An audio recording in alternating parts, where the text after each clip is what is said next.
ہمارا یہ عقیدہ ہے کہ اللہ کے ولیوں کی مجلس، اللہ کے ولیوں کی صحبت، اللہ کے ولیوں کا ذکر، اللہ کے ولیوں کے ساتھ انسان کی جو عقیدت ہے اس کا تعلق صرف اس دنیاوی زندگی کے ساتھ نہیں ہے، بلکہ جب انسان اس دنیا سے پردہ فرما جاتا ہے اور اللہ کی بارگاہ کے اندر اس کے نامہ اعمال کو پیش کرنے کا وقت آتا ہے تو میرے بھائی وہاں پہ اگر کوئی چیز، کوئی دوستی، کوئی تعلق انسان کے کام آتی ہے تو یہی گروہ صالحین ہے، یہی گروہ صدیقین ہے، یہی جماعت ذاکرین ہے کہ جنہیں کل قیامت کے دن رب کائنات کی طرف سے جنت کے اندر جانے کا حکم ہوگا تو یہ جنت کے اندر جانے کے بجائے دہلیز جنت پہ رک کے رب کائنات کی رحمت کی طرف جب متوجہ ہوں گے تو آقا کریم صلی اللہ علیہ وسلم نے فرمایا کہ جب رب کائنات کی رحمت کی طرف وہ متوجہ ہوں گے، رب کائنات فرشتوں سے فرمائے گا کہ فرشتوں یہ لوگ یہاں پہ کیوں رک گئے ہیں، یہ جنت کے اندر کیوں نہیں جا رہے؟ تو آگے سے وہ لوگ عرض کریں گے کہ مالک کائنات، ہمارے کچھ دوست ایسے بھی ہیں، ہمارے کچھ تعلق والے ایسے بھی ہیں کہ جو دنیا کے اندر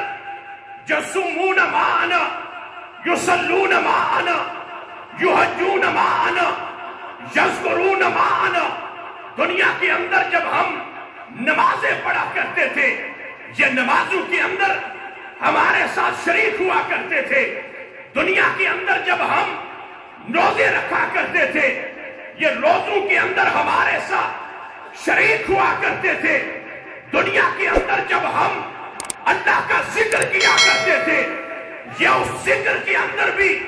ہماری مجلسوں کے اندر موجود ہوا کرتے تھے۔ مالک کائنات ہم ان کی گواہی دے رہے ہیں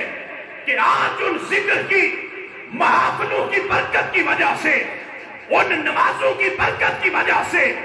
ان روزوں کی برکت کی وجہ سے جن کے اندر یہ ہمارے ساتھ شامل ہوا کرتے تھے، ہماری گواہی کو قبول فرما کے آج ان کے حق میں بھی وہی فیصلہ فرما دے کہ یہ بھی ہمارے ساتھ جنت کے اندر داخل ہو جائے۔ جب ان کی گواہی اللہ قبول فرما لے گا تو رب کائنات اپنے ان برگزیدہ بندوں کی گواہی کی وجہ سے انہیں بھی اپنے ساتھ جنت کے اندر لے جانے کا اللہ انہیں حکم ارشاد فرما دے گا۔ میرے بھائی، میرے دوست، یہ کس نے آپ کو بتایا ہے کہ اللہ کے ولی کی مجلس کا فائدہ نہیں ہوتا، اللہ کے ولی کی سنگت کا فائدہ نہیں ہوتا، اللہ کے ولی کے در کے اوپر بیٹھنے کا کسی کو کوئی فائدہ نہیں پہنچتا؟ کیا وہ حدیث مبارکہ جو متفق علیہ حدیث مبارکہ ہے کہ ایک بندہ 99 بندوں کو قتل کرتا ہے؟ یہ حدیث مبارکہ آپ نے مختلف ریفرنسز سے سنی ہوگی، ہر کسی نے اس حدیث مبارکہ کے بیان کرنے کے بعد اس حدیث کے ضمن میں آپ کو اپنی تفسیر اور تفصیل کے مطابق اس حدیث کے متعلق بتایا ہوگا۔ ہم جس موضوع کے ضمن میں بیٹھے ہیں، ہم جس مجلس کے اندر بیٹھے ہیں، ہم جن لوگوں کے ذکر کی محفل کو سجا کے بیٹھے ہیں، اگر ہم سے یہ کوئی پوچھے کہ آپ جس مجلس کے اندر بیٹھے ہیں اللہ کے ولیوں کے ساتھ جو اپنی سنگت و رشتے و معیت کی بات کرتے ہیں، اس کا کہیں پہ کوئی آپ کو ثبوت بھی ملتا ہے یا ویسے ہی آپ لوگ چلے جاتے ہیں؟ تو ہم کہیں گے کہ بھائی اگر ہمارا اختلاف ہو جائے کسی بات کے اوپر تو وہاں اگر اللہ کا قرآن ہمارے درمیان فیصلے کے لیے موجود ہو، اللہ کے نبی کا فرمان وہاں اگر فیصلے کے لیے موجود ہو تو ہمیں اپنی عقل کے گھوڑوں کو وہیں پہ لگام دے کے اللہ کے قرآن کے فیصلوں کے مطابق اپنے عقیدے کو بنانا ہوگا، نبی کریم کے فرمانے عالی شان کے مطابق اپنے عقیدوں کا بنانا ہوگا، اس لیے کہ ایمان اسی کے نصیب میں آتا ہے جو اللہ کے قرآن کو بھی مانتا ہو، نبی کے فرمان کو بھی مانتا ہو۔ یہ حدیث مبارکہ کہ 99 بندوں کا قاتل پوچھتا پھر رہا ہے کہ اتنا بڑا گناہگار ہوں میں کہ میں نے ایک نہیں، دو نہیں، بلکہ 99 بندے بے گناہ میں نے قتل کیے۔ میرے بھائی اللہ معاف کرے، اگر اس مجلس کے اندر کوئی بندہ اٹھ کے کھڑا ہو کے کہے کہ یار میں ایسا گنہگار ہوں کہ میں نے 99 بندہ قتل کیا ہے، بے گناہ قتل کیا ہے، آپ لوگ اسے بڑی حیرانگی سے دیکھیں گے، اور یقیناً ہر بندے کے ذہن کے اندر یہ بات پیدا ہوگی کہ ایک بندے کا جو بغیر کسی وجہ کے قتل کرتا ہے، ناجائز قاتل ہوتا ہے، اس کی بخشش کا سبب کوئی نہیں، تو یہ تو 99 بندے کا قاتل میرے سامنے کھڑا ہے۔ اب وہ اسی طرح پوچھتا پھر رہا ہے، احساس ہو گیا کہ یار اللہ کی بارگاہ سے کوئی بخشش کا ذریعہ مجھے مل جائے۔ ہر ایک سے پوچھتا پھر رہا ہے، ہر ایک اسے کہتا ہے کہ یار ایک بندے کا قاتل بھی بخشنے کا، اس کے بارے میں ہمارا کوئی ایسا جو ہے وہ ہم اسے نہیں بتا سکتے، تو 99 بندوں کا قاتل ہے۔ آخر مفتی یہ شہر کے پاس بھی جاتا ہے، اس کے دل کے اندر یہ خیال ہے کہ یہ شاید کوئی ایسا راستہ بتا دے، شاید یہ کوئی ایسی منزل بتا دے کہ جہاں میرے اس درد کا مداوع ہو سکے، جہاں میرے اس دکھ کی شنوائی ہو سکے، جہاں پہ میرے اس جو میرا گناہ ہے، اس گناہ کی معافی کا کوئی وسیلہ پیدا ہو جائے۔ اس نے جب 99 بندوں کے قتل کی بات سنی، اس نے کہا یار تو بخشش کی بات کرتا ہے، تیری وجہ سے تو اللہ کا عذاب اس زمین پہ نازل ہو جائے گا، تو اتنا بڑا گناہگار ہے، تو اتنا بڑا اللہ کا نافرمان ہے کہ تو نے 99 بندوں کا قتل کیا۔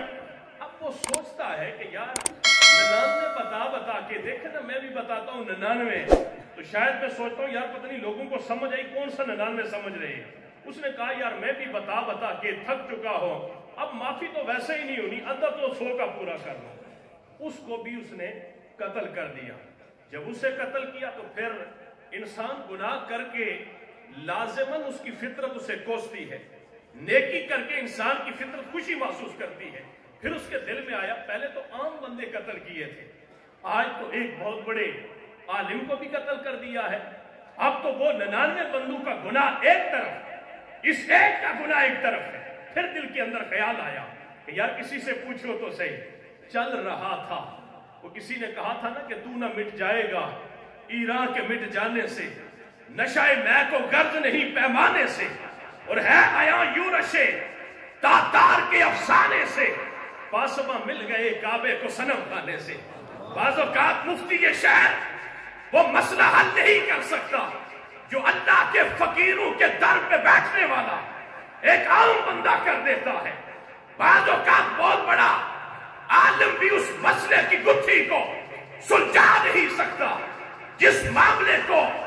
اللہ کے ولیوں کی نگاہ سے فیض لینے والا کوئی راہگیر بھی مسئلہ حل کر دیتا ہے۔ اس کے نصیب اچھے تھے، اس کے مقدر اچھے تھے، اور اگر میں یہاں پہ یہ کہہ دوں کہ رب کائنات نے اس کی بخشش کا فیصلہ فرما دیا تھا، ولیوں کے گستاخ سے نہیں، ولیوں سے محبت کرنے والے سے ملاقات کرا دیا۔ آگے چل پڑا، کہا یار 100 بندہ قتل کیا ہے، بخشش ہو سکتی ہے؟ کہا مجھے تو نہیں پتا، لیکن یہاں کچھ اللہ کے ولی رہتے ہیں، بستی قریب ہے، علاقہ قریب ہے، ان کے پاس تو چلا جا، تیرا مسئلہ وہ حل کر دیں گے، تیرے سوال کا جواب وہ تجھے دے دیں گے۔ ارادہ بنتا ہے، نیت بدلتی ہے، چلو چلتا ہوں اس ولی کے در پہ، اس ولی کے شہر کے اندر چلتا ہوں، جا کے اس سے یہ مسئلہ پوچھتا ہوں۔ راستے کے اندر قضا کا فیصلہ آ جاتا ہے، موت آ جاتی ہے، موت کا فرشتہ آ جاتا ہے۔ جب روح لے کے وہ فرشتہ چلا جاتا ہے، ادھر سے دونوں جہنم کے فرشتے بھی آتے ہیں، دوزخ میں لے جانے والے بھی آتے ہیں، اور جنت کے اندر لے جانے والے بھی آتے ہیں۔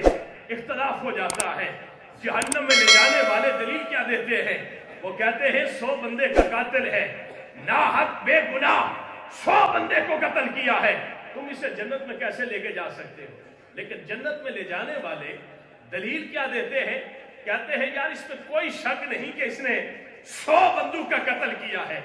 ذرا یہ تو دیکھو جا کدھر رہا ہے۔ آج کل لوگ اعتراض کرتے ہیں نا، انہوں نے کہا میرے بھائی یہ گواہی کوئی عالم نہیں دے رہا،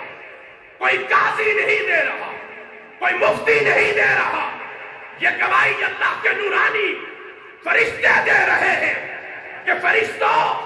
یہ تو دیکھو کہ کہ یہ جا کدھر رہا تھا، اس کی منزل کون سی تھی، اس کا ارادہ کیا تھا، اس کی نیت کیا تھی. کہا کیا نیت تھی؟ کہا یہ تو دیکھو کہ اللہ کے ولیوں کے شہر کی طرف جا رہا ہے. اب رب کی بارگاہ کے اندر فیصلہ جاتا ہے، خدا کے بندوں، ولیوں کی شان کے فیصلے مناظروں کے ذریعے نہیں، خدا کی عدالت کے فیصلے کو دیکھو کہ خدا بھی اپنے فیصلے ادھر ہی کرتا ہے جدھر اس کو اپنے ولی اور محبین نظر آتے ہیں. رب نے فرمایا اگر وہ چاہتا تو بغیر زمین کو نپوائے بھی فیصلہ فرما سکتا تھا. کوئی بول سکتا تھا جاؤ اسے جنت میں لے جاؤ، لیکن فرمایا نہیں، جاؤ دونوں جاؤ، جہنم والے بھی جاؤ، جنت والے بھی جاؤ، رحمت والے بھی جاؤ، عذاب والے بھی جاؤ. جاؤ زمین کو ماپو ناپو، اگر میرے ولیوں کے قریب ہوا تو جنت والے لے جانا، اور اگر اپنے گھر کے قریب ہوا تو دوزخ والے لے جانا. میرے بھائی یہاں محدثین نے یہ لکھا ہے کہ رب کائنات نے بعض نے لکھا ہے کہ اس ولی کو خود میں ارشاد فرمایا کہ اپنے وجود کو گھسیٹ کے اس زمین کے قریب کر دے، میں تجھے بخشنا چاہتا ہوں. لیکن حوالہ میرے ولیوں کا آئے گا. اور بعض محدثین ادب کو ملحوظ رکھتے ہوئے فرماتے ہیں نہیں، رب نے ولی کے جسد کو نہیں، رب نے زمین کو حکم ارشاد فرمایا.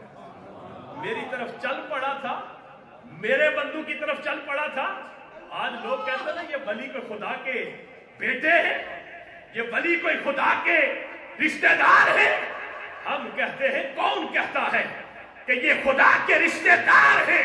ہم خدا کے ولیوں کو خدا کا وفادار سمجھتے ہیں، اور پھر جسے خدا اپنا بنا لیتا ہے اگر بندہ ان کی طرف چل بھی پڑے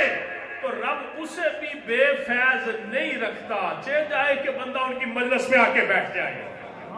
اللہ اسے کتنا فیض عطا فرماتا ہوگا. خواجگان موڑا شریف کا دربار، اس کے اندر کوئی ڈھکی چھپی بات نہیں ہے. آپ لوگوں نے بالکل اپنی زندگی کے اندر ہر گھر کے اندر موڑا شریف کی کرامت آپ کے پاس موجود ہو. کوئی خطہ ایسا نہیں، بالخصوص تو کشمیر کا ایک ایک گاؤں مقروض ہے دربار علیہ موڑا شریف. کشمیر کا ایک ایک جگہ مقروض ہے دربار علیہ موڑا شریف کی کہ گریج سٹیشن کی طرح فیض وہاں سے چلتا رہا. لیکن کوئی آپ کو خطہ ایسا نہیں ملے گا کہ جہاں پہ خواجگان موڑا شریف نے چھوٹے چھوٹے نور کے ٹرانسفارمر لگا کے اس فیضان کو جاری نہ فرمایا ہوگا. اگر یہ خطہ قیامت تک بھی خواجگان موڑا شریف کے ساتھ اپنی عقیدت کا اظہار کرتا رہے تو یقین جانیے آپ نے اپنے بزرگوں کی روح کو خوش کرنے کے لیے جن سے انہوں نے وفاداری کی آج آپ ان سے وفاداری کر رہے ہیں.